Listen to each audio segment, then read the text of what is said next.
Episode 3 kicks off with Sir Criston Cole and his first day as King's Hand. I mean, the time for talking is over. Everyone is ready to act, with the exception of Alicent and some members of the council. They're ready for war, but they're trying to talk Aegon down. But with his hand being Sir Criston Cole, it's no helping. This is deranged. On Team Black side, they received word that Sir Criston Cole has began his march to Harrenhal. Now the council is getting scared. They're basically pleading, urging the Queen. Now is the time to strike. If not, we risk being caught off guard. But Queen Rhaenyra does not want a war, ladies and gentlemen. She knows deep down inside no one is going to win this. Ladies and gentlemen, whether you're Team Black or Team Green, no one wins this at all. The Dance of the Dragons caused tremendous damage. So Princess Rhaenys offers the Queen Council and gives her advice, basically telling her she has one last shot to stop this war before it starts. And that's by going to Alicent to get her to call her son off and call the dogs off. And Rhaenyra decides to take this. And we're starting to see the effects that the Targaryens have on the rest of the realm. We're introduced to the Blackwoods in this episode, who support Rhaenyra, and the Brackens who support Aegon.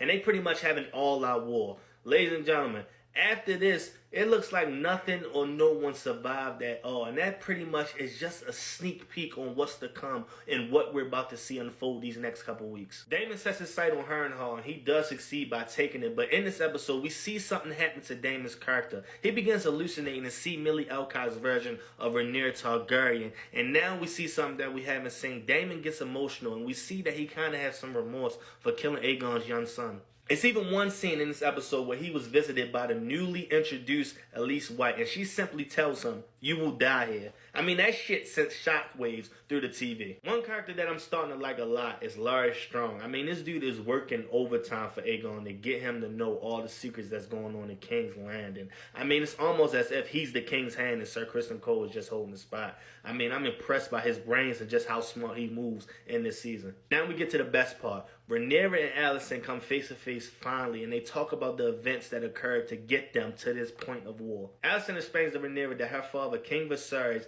named Aegon as the prince that was promised right before he died. That sets a light bulb on Rhaenyra's head and lets her know this right now. She misread the mumblings of a dying man. You dumbass. That's the Song of Ice and Fire. You just started a war because you misread what a dying man said. Alicent is basically shocked at this moment because she realizes she screwed up, and she screwed up big time. That is the Song of Ice and Fire. Song about Aegon first of his name. Aegon the Conqueror. Not your dumb-ass son. So you basically just started an entire war. And it's too late to stop because the war has started. Everyone is marching to start war next week. House of the Dragon Season 2 is currently streaming on Max. And if you're not watching it, you're part of the 1% of the world that's not watching House of the Dragon every Sunday.